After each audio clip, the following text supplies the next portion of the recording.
Точно така, особено за доброто преливане е много важно, не само за да отговаря на правилата, а и за общото впечатление, което оставя както върху зрителите, така и върху съдиите.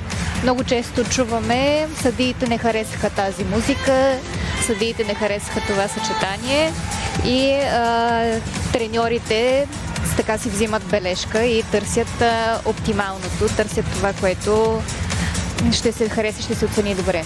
Всяка година така по-добрите специалисти търсят не само добра композиция, а история, която да разкажат. Повечето съчетания, особено тези, които са се запомнили, имат тема и идея. На мен веднага ми излиза космическото съчетание в главата на Весела Димитрова през 2023 година. Това са композициите, които остават в годините. Не просто 2 минути и 30 съчетания, а тези, които имат разказ, идея и почерк ясен върху това, което наблюдаваме. Сега е ред на ансамбъла на Чили.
Доста сложно изхвърляне точно в края, колаборация с двойно изхвърляне, с стойност 4 десети, 2 десети базова стойност, като по 1 десета се дава за критерия без ръце. Видяхте, обръча беше изхвърлен без ръце и двата чифта бухалки бяха в него.